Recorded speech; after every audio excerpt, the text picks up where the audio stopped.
small boat on the ocean, sending big waves into motion, like how a single word can make the heart open. I might only have one match that I can make an explosion. And all those things I didn't say, wrecking balls inside my brain. And I'm screaming loud tonight. Can you hear my voice this time? This is my fire soul. Take back my life soul. Prove I'm alright soul. My power's turned on. Starting right now, I'll be strong. I'll play my heart soul. And I don't really care if nobody else believes, 'cause I've still got a lot of fire left in me. Losing friends and I'm chasing. Everybody's worried about me. In too deep, still in too deep. And it's been 2 years, I miss my home. There's a fire burning in my bones. I still believe, yeah, I still believe. All those things I didn't say, wrecking balls inside my brain. And I'm screaming loud tonight. If you hear my voice, this round is my fire soul. Take back my life soul. Prove I'm alright soul. My power's turned on. Starting right now, I'll be strong. I'll play my heart soul. And I don't really care if nobody else believes, 'cause I've still got a lot of fire left in me. A lot of fire left in me.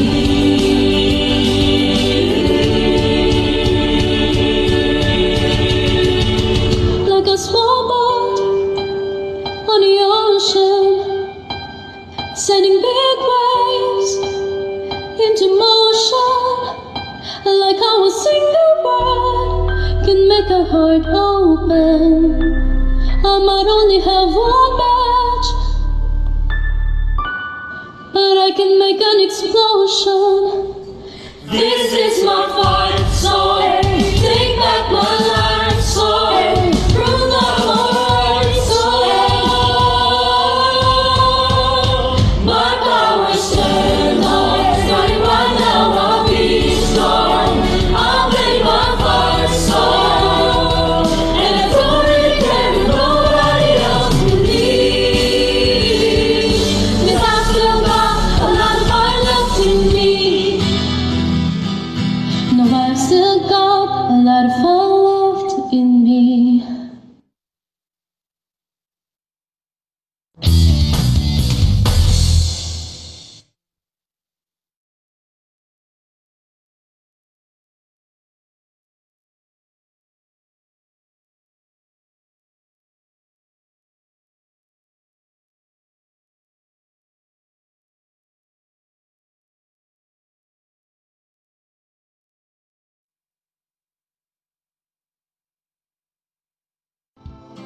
Good morning! Welcome to the first National Mental Health and Wellness Training for Law Students, brought to you by the Legal Education Board and the Association of Law Students of the Philippines. To help keep background noise to a minimum, microphones will be muted. Videos will also be turned off. Stay present and let's enjoy the session and avoid multitasking. If you have questions, you may use the Zoom Q&A feature. Towards the end of the morning and afternoon session, there will be an open forum. If you wish to speak live, kindly raise your hand. All participants are enjoined to observe order and courtesy at all times. E-certificates will be given after completing the whole day session. This is the first National Mental Health and Wellness Training for Law Students. We will start in a few minutes. Good morning! Welcome to the first National Mental Health and Wellness Training for Law Students, Brought to you by the Legal Education Board and the Association of Law Students of the Philippines.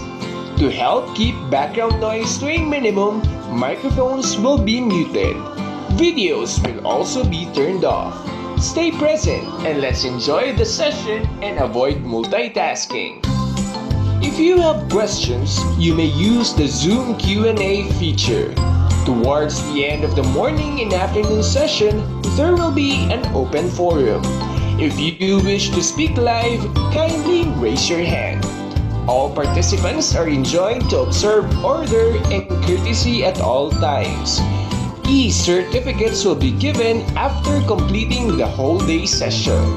This is the first National Mental Health and Wellness Training for Law Students. We will start in a few minutes.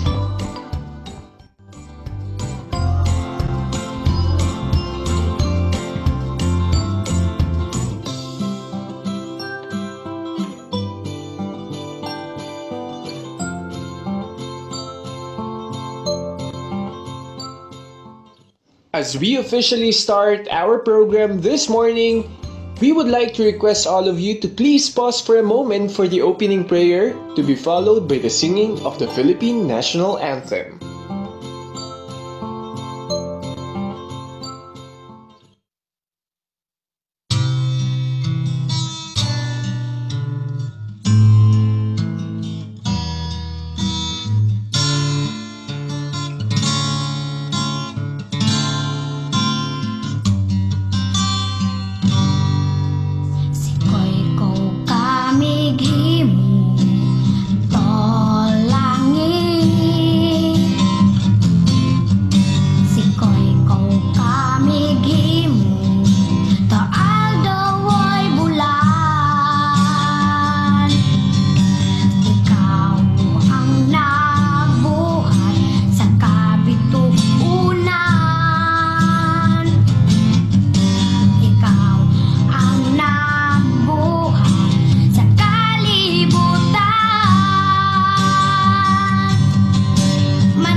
أعوذ بالله من الشيطان الرجيم بسم الله الرحمن الرحيم فقال ربكم ادعوني أستجب لكم آمين يا رب العالمين الحمد لله رب العالمين الرحمن الرحيم مالك يوم الدين إياك نعبد وإياك نستعين اهدنا الصراط المستقيم صراط الذين أنعمت عليهم غير المغضوب عليهم ولا الضالين آمين اللهم اجمع شامل المسلمين والكريستيان والأمة في مدينة دماو وسلم دائما مجتمعنا هذا بالسلم والأمن والتقدم في بلدنا هذا آمين يا رب العالمين ربنا لا تزغ قلوبنا بعد إذ هديتنا وهب لنا من لدنك رحمة إنك أنت الوهاب ربنا إنك أنت الوهاب ربنا آتنا في الدنيا حسنة وفي الآخرة حسنة وقنا عذاب النار وصلى الله على خير خلقه سيدنا محمد وعلى آله وصحبه وسلم سبحان ربك رب العزة عما يصفون وسلام على المرسلين والحمد لله رب العالمين آمين يا رب العالمين.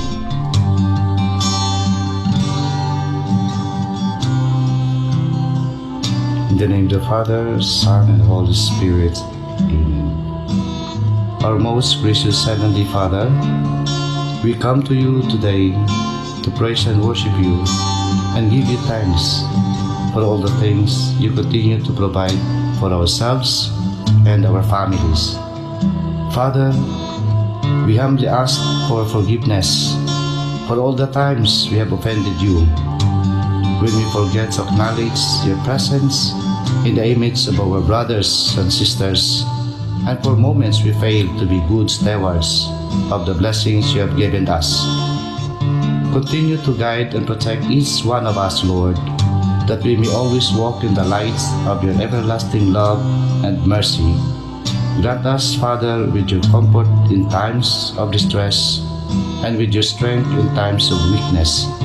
Bestow upon us your unending grace and healing, that we may in turn become instruments of gentleness and compassion to others. We ask all this in the name of your Son, our Lord Jesus Christ, with the prayer and the intercession of our Blessed Mother. Amen. Manama, mabantog ka. Warag po ko ilingkod ko. O Diyos, kahibulungan ka. Busa ikaw lang ang simbahon ko. Busa ikaw lang ang alagaran ko.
And once again, ladies and gentlemen, welcome to the first National Mental Health and Wellness Training for Law Students, brought to you by the Legal Education Board and the Association of Law Students of the Philippines. To help keep background noise to a minimum, microphones will be muted. Videos will also be turned off. Stay present and let's enjoy the session and avoid multitasking. If you have questions, you may use the Zoom Q&A feature. Towards the end of the morning and afternoon session, there will be an open forum. If you wish to speak live, kindly raise your hand. All participants are enjoined to observe order and courtesy at all times. E-certificates will be given after completing the whole day session. And to jumpstart our program, here is our today's moderator. She is a former ALSP NCR governor, currently the interim ALSP Secretary General, a registered psychometrician. Let's give it up for Miss Patricia Hidalgo. Hi guys! So good morning everyone! Kamusta po kayo dyan? I just like to make a sound check. If kung okay ba yung sound ko, okay po ba? Please click 1 on your chat screen or in your chat box. If okay po, yan, okay. Oh my gosh, ang dami. So I'd just like to share more than 500 participants tayo coming from all over the country. So maraming salamat po for joining us this morning for the first National Mental Health and Wellness Training for Law Students. So to start things off, I would like to extend the gratitude of the Association of Law Students of the Philippines to the Legal Education Board for helping us have this program for this morning. So and then maraming salamat po sa lahat ng mga nag-register and who will be joining us for this morning and this afternoon. So just some reminders po. This is a 2-part session. So we will have a morning session that is around 9 o'clock to 12 o'clock noon. And then we will have our lunch break And then kanya-kanya muna tayong relax. You can take your nap, and then after that, we need you guys to come back to the Zoom, to this Zoom host. Ano ba to? Ano ba tawag dito? To our to our webinar. Just click the link again, and then at around 2 o'clock p.m. we will have another set of speakers and another set of topics, and we will have a panel discussion this afternoon. So, okay. Ano nga bang gagawin natin today? Ano bang gagawin natin today? Ano ba tong National Mental Health and Wellness Training for Law Students?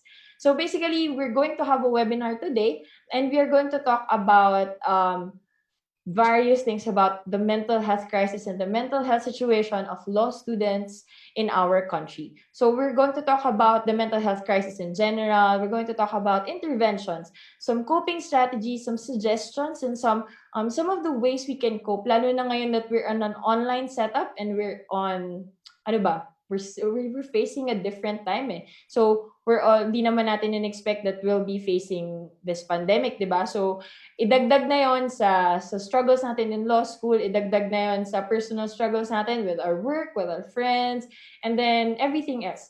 So, mahirap eh, di ba? So, mahirap talaga. So, paano ba? Paano ba? Let's just start this, no? Just start this session. Let's just start this session with an opening message. To formally open today's activity, I would like to call on the person who has been a champion for mental health in the Legal Education Board. In my experience, we've encountered her lobbying so many projects and so many activities para mapag-aralan and mas matuunan na pansin yung mental health ng mga law students. So to give her opening message for this program, may we now call on Commissioner Kathy Pedrosa. Thank you, Pat. Good morning and warm greetings to everyone. It is my pleasure to open today's mental health and wellness training for law students. But first, I thank our partner in organizing this event, the Association of Law Students of the Philippines, or ALSP. We couldn't have pulled this off without the hard work of JM and his team. I thank our guest speakers and trainers who will share their wealth of wisdom and experience on mental health. And I thank you all for accepting our invitation. Promoting mental health has always been one of my and JM's advocacies. Last year, the Legal Education Board created a technical working group to draft a proposed LEB memorandum order on student welfare. Unfortunately, the pandemic came, and in line with safety protocols, all TWG activities were temporarily suspended. But if we look at it at the silver lining of the situation, fortunately, the board needed to focus its attention and limited resources on more pressing and immediate concerns. Hence, we bring this first ever mental health training for law students into the spotlight, which aims to promote mental health literacy and to teach law students help oneself cope with stress, pressure, and anxiety, which has increased exponentially due to the pandemic. Discussions like today's webinar are important in building understanding that mental health issues affect most, if not all, law students, albeit at varying degrees from mild to moderate to severe at some point of their law school life. Who has not experienced or know of someone who had anxiety or panic attacks during recitations? In a survey on law students' well-being jointly conducted by the Legal Education Board and ALSP, 95.5% of the survey respondents said that mental health is relevant to their study of law. Yet, only 29.1% said that their law schools provide guidance and counseling services. And regrettably, only 13.9% have tried to seek help.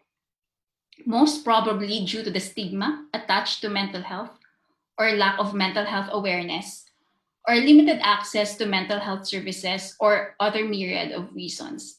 Today's webinar is a valuable opportunity to discuss the state of mental health of and challenges faced by law students. We will also provide a practical guide on how to build resilience and maintain a healthy mind, especially during these challenging times.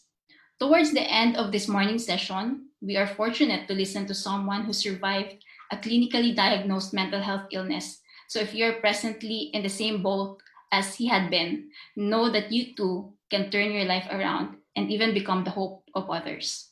This afternoon session will highlight the science of mental health and provide a practical learning experience to build the capacity of law students to help themselves and provide peer help under appropriate circumstances.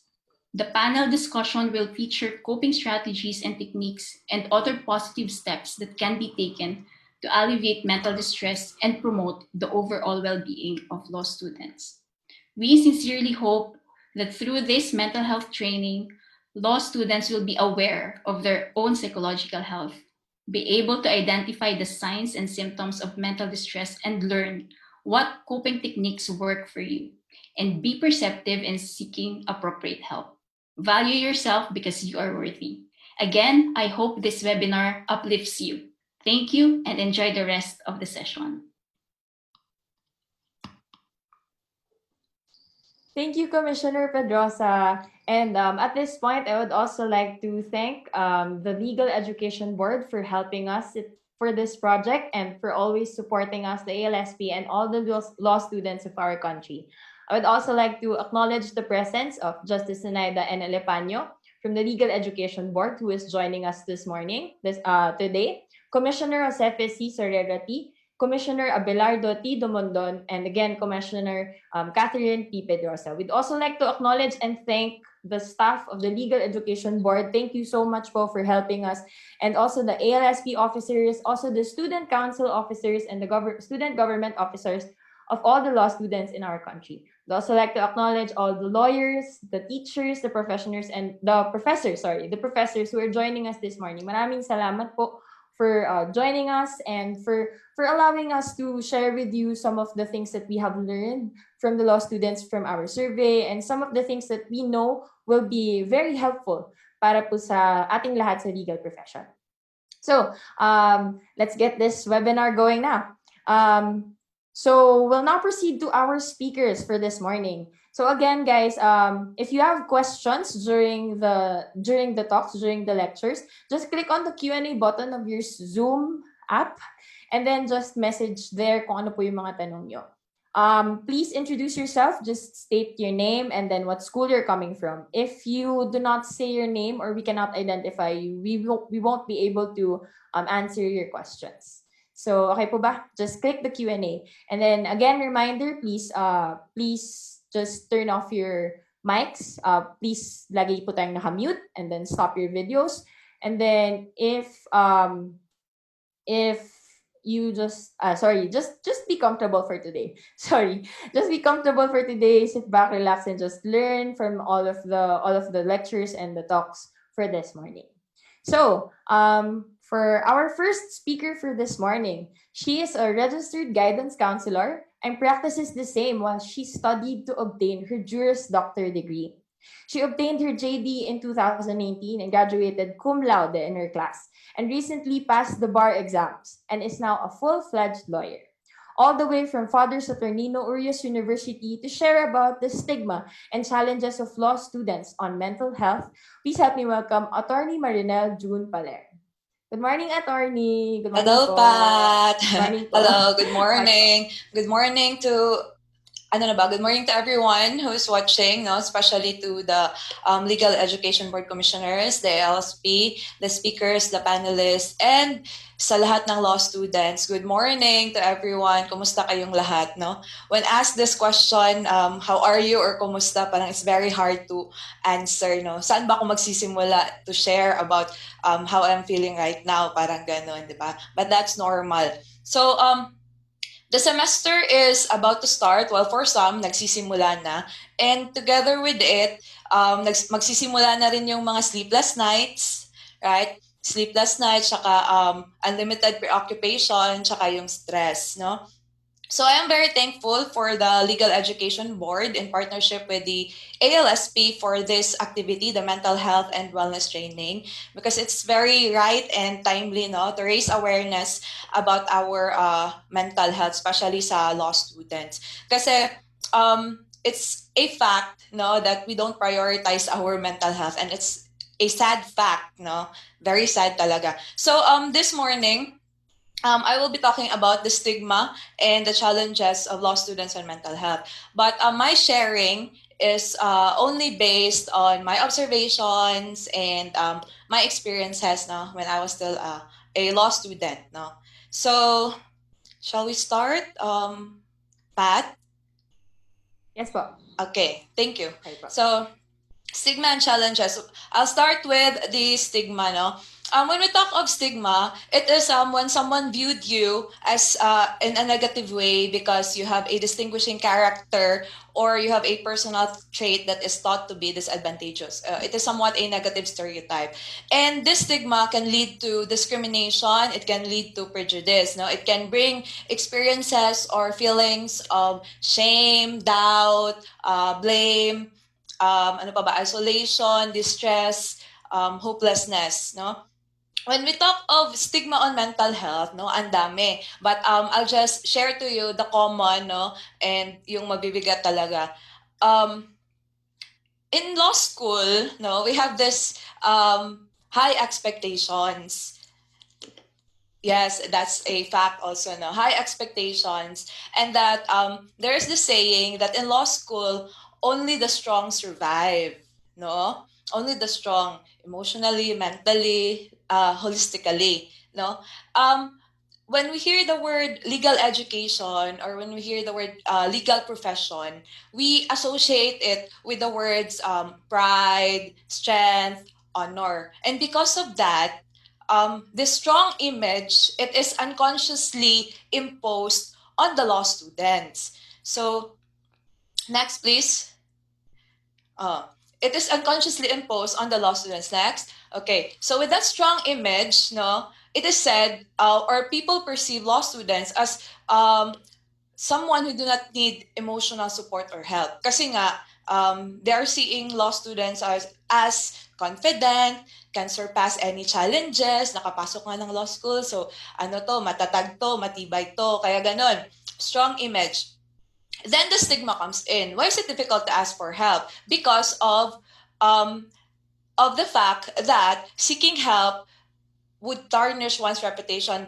Thus, the law students would think na pag nag-seek ako ng help regarding my mental health issues, they will say na I'm weak. I will be labeled as weak. Or they will say na this is I'm vulnerable, no? Because when you seek help, you open yourself, you talk about what is happening. So that is the stigma. That is the stigma on mental health. That when you seek help, daw, you are weak. But actually, when you seek help, you are not weak. Actually, seeking help is a sign of strength because it's not easy to just by visit the guidance office and to share your experiences, to share your vulnerable experiences. It's not easy to be vulnerable. So for me, and for the mental health professional, seeking help is really a sign of courage. It's a sign of strength because you need to gather all your courage just to share, just to, di ba, share your experiences. Sasabihin mo kung anong nangyari sa'yo. And it's very hard to relive the experience, no? Another thing is that people perceive law students as someone who can always cheer up and snap out of it. No? Na kaya mo yan, you can overcome it if you just try harder. Ang dali-dali lang yan, na kaya mo nga yung subjects mo sa law. Yan pa na ano lang yan, based on experience or mga emotional, ano lang yan, problems, kaya mo yan. Parang ganun yung sinasabi ng mga tao. So, having a mental concern, no, dealing with your mental concern, it's never easy. No, hindi talaga yan madali. No, dealing with it, no, you managing it should be on a step to step on a process and not abruptly. Kasi ano namang mangyayari pag abruptly? Hindi yan nandyan pa rin yan. It will still linger. Hindi yan mawawala. Hindi mo na process ng maayos. It will still be there, no? And tendency is it will bottle up, no? So mapapile up lang lahat, okay? So these are the stigma, no? Kaya it's very difficult for law students to ask for help because number one, people would think, or people would label you as weak. And then another is that people would think that you can always cheer up and you can just snap out of it. Next, please. Another stigma is the stigma of label. Um, the stigma of label comes in because kasi sabi nga nila, when a law student daw would visit a guidance office, would seek help to a guidance counselor, or would seek help to a psychologist or psychiatrist, the law student will be labeled as someone who has a mental illness. So agad-agad mental illness, or will be called as crazy, diba? But mental the reason behind this is that they would think that mental health only means as not having any mental illness, but that is wrong. Mental health is more than that, no? Maybe later on the other topics it will be discussed. I just share with you, no, mental health is more than having or not having a mental illness. Mental health focuses on the state of well-being of a person. So it also talks about your strength. It also talks about your weaknesses, how you realize your own potential. It talks about your coping and your resilience, how you manage your day-to-day activities. Mental health talks about how you can be productive, how you can be fruitful in your accomplishments. And mental health also talks about how you can contribute to your society or your community. So, meaning to say, mental health is more than not having a mental illness. No, mental health talks about how a person thinks, how a person behaves, how a person feel, and how a person deal with others. So, yun. So, these are the reason why is it difficult for law students to ask for help. Okay, so no one seeks help fearing the stigma which is attached on the fact by admitting that they need help. So by just admitting that you need help, meron na ding naka-attach kasi na stigma. Kaya hesitant yung law student to ask for help or to visit a mental health professional. So yung nangyayari, students often downplay na lang their emotions or simply never talk about what's bothering them. Okay, so next, please. More or less, law students often chose to struggle or fight in silence. So, with the stigma, these are the thoughts of the law students. No, I want to talk about my mental health, but number one, I'm scared I'll be judged. No, I'm scared I'll be judged by my professor as having a mental illness. I'm scared I'll be judged by my classmates or friends. I'm scared that I'll be judged by my family. And then another, I want to talk about my mental health, but the people around me won't be supportive or understanding. Law students are thinking kasi na only those who go through law school can understand them, no? But the truth is how can the people around you understand if you won't let them, 'di ba? Kasi para sa iba, ang hirap kasing ma-explain, wag na lang, doon na lang ako lalapit doon yung naka-experience talaga ng law school kasi mas madali akong maintindihan. Pero people around you are willing to understand, willing to be supportive of you if you just let them. Kung hahayaan niyo sila na um, nai-understand kayo. Then next is, it could hurt my career, no? So this one, no? Law students would think that if they would talk about their mental health, it has an effect on becoming a lawyer. Now, it has an effect on their journey of becoming a lawyer. Kasi nga, as said earlier, it would tarnish, they're afraid that it would tarnish their reputation. Then next, I want to talk about my mental health, but I don't want people to pity me. So, diba, like I said, unconsciously, yung strong image, we impose it on the law students. So, ayokong mag-seek ng help, makakaawaan lang ako. Yun. Then, I want to talk about my mental health, but I'm scared it will define me. So please remember that you are not your mental health issues. No, our mental health issues are something that we experience. No, we are not our mental health issues. Please remember that. So Kasi ang law students na natatakot that people will see them, even their professors or their family will see them as someone who has a mental illness. Okay, so ano bang pwede natin gawin para ma-reduce ang stigma? We can reduce the stigma by education, by raising awareness. So this mental health and wellness training is really a big step, no? Big step in raising awareness to our law students, no? That mental health is real, mental health is there, and we need to address our mental health concerns and issues. So start the conversation, talk about your mental health in order for us to end the stigma. Connect with people, find support, talk about the mental health, and end the stigma. Okay? So next, please. Okay, before I continue with the challenges, no, I just would like to share that when I was still in law school, no, I have classmates or friends that I really want to refer to the guidance office. So, yun na, sinasabihan ko, you visit the office, and then there are professionals who can talk with you about your problems. Pero, yun nga, dahil sa stigma, yung na-mention ko, ayaw nila, no?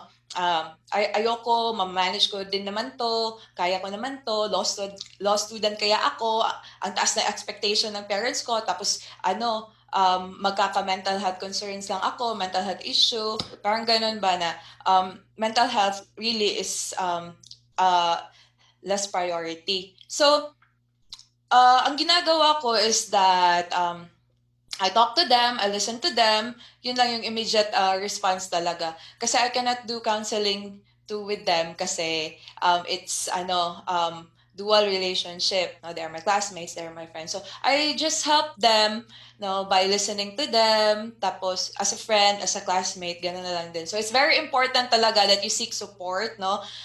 Connect with the people around you.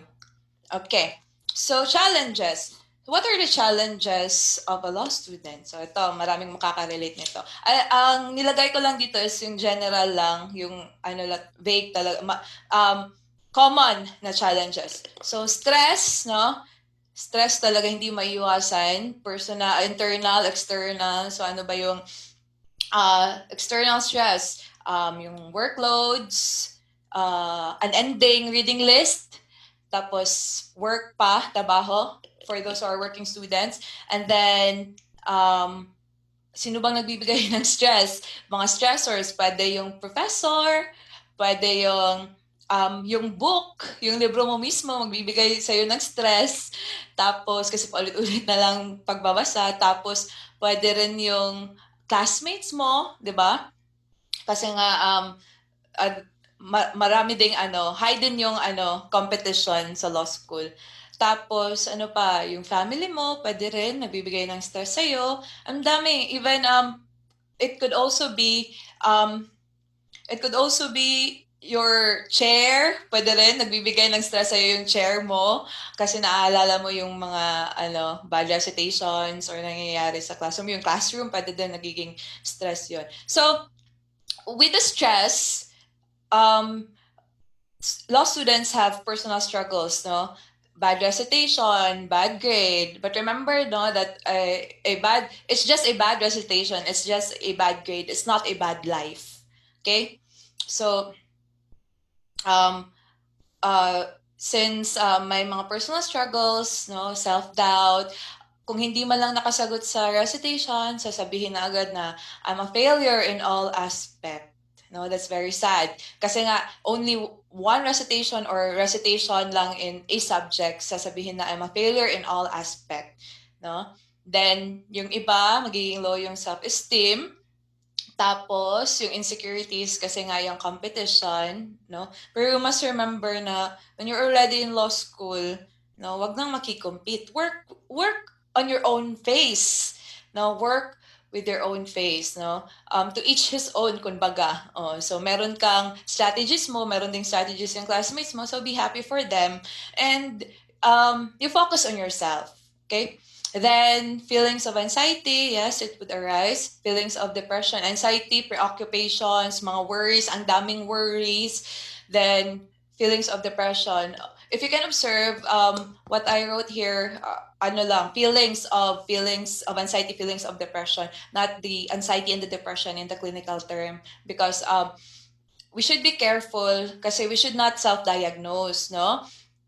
We worry, we are sad, no, we have mood swings, but we cannot automatically say that it's already a mental illness or mental disorder. That's why there is a need to talk about it, no, so para then ma-assess natin if what we're feeling is ano, what we're feeling, what we are experiencing is ano na ba, mental illness na ba, leading to mental illness, or it's just a mental health issue. So yun. And then time management. Oh, this is very important sa law school. You need to manage your time between your readings, and then yung iba working students, so you manage your time between readings and your work. Manage your time between sa law school and your personal relationships. Mga special occasions in the family gathering, so you need to manage your time. When I was still a law student, just is sharing, no, my classmates will tell me na I have a good time management skills daw, kasi I can balance my time between my work, kasi I'm a working student, my work, law school, and my personal relationship. Kasi nga sabi nila, you can, in law school, you can have romantic relationship, no? Bawal daw. It's either law school or romantic relationship. But it depends on the person. Depende talaga yan sa tao kung paano niya minamanage. Kasi yung iba, when they organize their time, when they manage their time, masyadong fixed, no? Masyadong fixed, hindi flexible. Ako, when I manage my time, flexible, no? Na if I can't do it during this time, no? Ini-insert ko sa ibang schedule or sa ibang time. And siguro I'm good at balancing, kasi nga I've been handling also like students, no, my clients, mga students, no, with regards to their time management. But I'm not lucky that because you might think, no, nga you're lucky because you're a guidance counselor and then you go to law school, so you can do this, you can do that. At first, no, my coping strategies failed me. Yes, and I need to start anew. So yun talaga, law school will give you experiences that you never expected, no? So my coping mechanisms failed me, and I need to start anew. Kaya yun, it's just a matter of practice, no, na ito talaga yung susundin mong schedule, ito talaga yung susundin mong time, practice, and discipline. Yes, that's very important in time management. So let's go to the next. For support, yeah, challenges, support may also be a challenge in law school, no? Our family can give us financial support, but less emotional or mental support. Our friends, classmates, they can give us more emotional support. So kung ano yung kinulang sa ibang aspect, yun yung pinuno ng friends or yung classmate. And law school can only give us academic support, no? I hope that because of this activity, no, law school will have more activities on mental health for awareness, and so that we can help the students. Okay, next please. Okay, so ito yung mangyayari next. So ito yun. So magiging preoccupied, overthinking, then because of the challenges, no, hindi na ma-manage yung time. So ganito. Next please. Okay, so this one is a representation of law students. No, everybody else seems so happy and normal. I wish I wasn't the only person with mental health issues. No, but everybody is thinking about it. Pareho pala ng iniisip na I feel like my classmates are normal and happy, but I feel like I'm the only one having mental health issues. But the truth of the matter is, lahat pala ganun. No, yun na, may nagko-comment na, true. Okay, next. So in summary, next please, thank you. Okay, in summary, your feelings are valid. Recognize, accept, and move forward. No, when you're sad, when you feel sad or you feel ashamed, yes, it's valid. No, it's valid. no, recognize it, you accept and move forward. Bakit? Kasi even after sa class, if you feel ashamed, pag uwi mo sa bahay, paghiga mo, naiisip mo pa rin yung pangyayari sa classroom, no? It still lingers. So, kailangan mong i-recognize, kailangan mong i-accept, and when you accept that feeling na yun yung nangyari, you move forward, be resilient. So, later, no, maybe it will be tackled by the other speakers. And then focus on things that you can control. Focus on things na this is very important because wala na tayong magagawa dun sa mga things na hindi natin makontrol, no? And let's not dwell with it. Let's just focus on things na magagawa pa natin. And then lastly, involve people in your journey, no? Connection is really very important. In law school, it's either people could lift you up or pull you down, no? So when you choose your friends, choose the one that could bring out the best in you. Okay, so involve people in your journey, support group, friends, classmates, and then the last one is very important, no, with regards to mental health. Start the conversation and the stigma. So I hope that those who really want to seek help, please seek help. Please visit the guidance office or any mental health professional. It doesn't mean that when you visit the guidance office or talk to a mental health professional, it doesn't mean that you have a mental illness. It's just that you want to talk about it. It's just that you want to share. Okay? So I think that would be all. Thank you. Thank you. Thank you very much po, Attorney Pale. So Thank you. we have some questions po, but we will answer it later in the panel Okay. discussion. Thank you. Ayun. Thank you po. Maraming salamat din, and it's really something that we have to start discussing no, and start talking about. Nakakatuwa while listening to the talk of Attorney Paler. I'm also reading the chats of everyone who is participating and everyone who's sending their messages. It's a really big thing. It's a really big deal that we start talking about our mental health. We start talking about our situations in law school. We start having our support groups. And then sending all virtual hugs to all the people na nagsabi kanina, not true, very sad. It's something that we have to accept yon. So, hugs guys. Kaya natin to. We can do this. So, ayun. Let's proceed to the next topic now. So, if you guys have any questions, click on the Q&A and then introduce yourself so we can properly document then the concerns of the students, because as we are going through this mental health webinar, we are also studying the situation. So, we're also monitoring kung ano ba yung mga concerns, ano ba yung mga dapat naming i-take note so we can further recommend to the LGBT. So, let's move on to our next topic.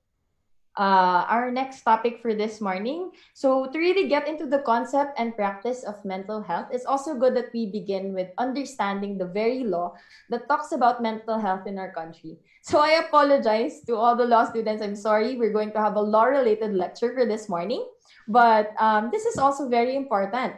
Our next speaker is a medical doctor. A medical doctor and a registered nurse who now practices as a public health and mental health consultant for the Institute for Politics and Governance. He is a national chairperson of Akbayan Youth and the chairman and the founder of the Youth for Mental Health. I'm a witness to how he raised awareness about mental health, especially to the youth, and how he helped lobby Republic Act 11036, or the Philippine Mental Health Law, which is our next topic. So please help me welcome my very dear friend, Dr. Raymond John Nagit.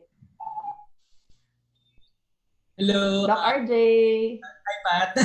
Hi, Doc RJ. Asan yung video mo? Ayan, hi, Doc RJ. Okay. So, welcome to the law student community. So, we can begin. Well, first of all, maraming salamat sa Association of Law Students of the Philippines. And kanina sa chat, nakita ko na damang-dama ko yung frustration ninyo as law students. And I know na marami talagang mga mental health impacts, no, yung law school sa atin as individuals. And personally, I am actually a witness to the struggles ng mga ibang mga law students because I have a lot of friends na nasa law school ngayon. So hopefully, yung training na to will actually help you, no, in terms of providing support to another person as well as instituting policies and programs in your own schools kasi napaka-importante niyan. And for today, I was actually tasked to talk about, good morning sa lahat. Ayan. So today I was tasked to talk about RA 11036. and its relevance to the legal community. So ngayon, pag-uusapan muna natin, I'll be sharing with you some insights regarding basic concepts on mental health and how we approach it right now from a lens of a national as well as global perspectives. And then later on, paghihimay natin, no, ano ba yung mga specific provisions sa law that we think would be helpful for you. And then mamaya, magmamap out rin tayo ng mga things that we can actually integrate sa ating law schools.